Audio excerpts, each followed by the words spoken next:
Close your eyes for a second and imagine you're in the middle of the 14th century.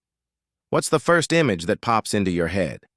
Probably massive castles, knights in shining armor, and a king sitting on a golden throne. But the truth is, in the shadows of those castles, there was someone else. Someone who didn't carry a sword, but a ledger. Wealth back then wasn't just about bloodlines. The Middle Ages were filled with investors who were just as ambitious and cunning as anyone on Wall Street today. You might be wondering, no stock market, no internet, no apps. How did they get rich? Today, we're diving into the wild and incredibly profitable financial world of the Middle Ages. Let's start with the first way people made their money. Real estate. There's a legend that the king owned everything. Technically true, but in practice, if a king seized land for no reason, he'd face a massive rebellion. This environment of trust gave birth to history's first major real estate market. People started viewing farmland as a serious investment. It got to the point where a massive real estate bubble formed. This bubble actually burst about a generation after the Black Death decimated Europe. So, the housing crisis we talk about today, it's a 700-year-old story. Because of this legal certainty, even commoners could build generational wealth by acquiring land entitlements, making real estate the foundation of the medieval middle class. Next, let's talk about high-stakes adventure. Imagine you have gold, but you're not a sailor. Back then, the ancestor of venture capital was born. In the Islamic world, it was called qirad, and in Italy, Commenda. You'd provide the money, and a daring captain would hire a ship and sail to India or the Far East.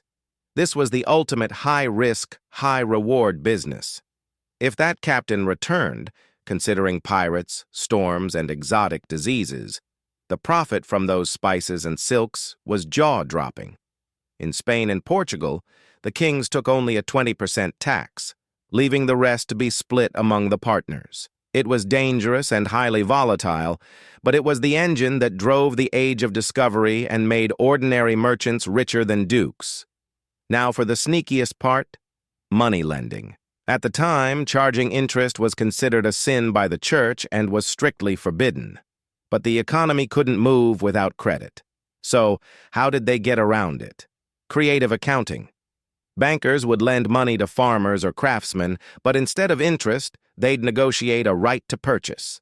They would buy the farmer's future harvest at a massive discount because they provided the money up front. When harvest time came, they'd sell those goods at full market value. Technically, it wasn't interest. It was just a smart trade. This clever loophole allowed families like the Medicis to build banking empires and grow their wealth beyond measure, eventually controlling the finances of entire kingdoms. What about the craftsmen? They had the guilds. Before industrialization, quality equipment was too expensive for a single artisan. So, they invented an early form of an investment society. They pooled their money together to jointly open workshops with high-end tools that every member could use.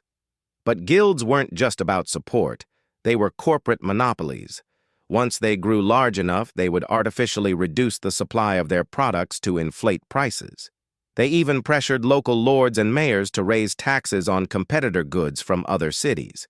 It wasn't always ethical, but for a medieval craftsman, it was the best investment option to move up the social ladder.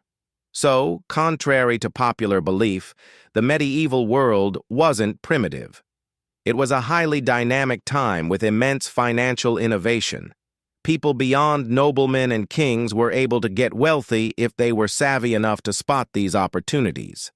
This period laid the groundwork for modern capitalism, proving that entrepreneurial energy has always been a part of human history.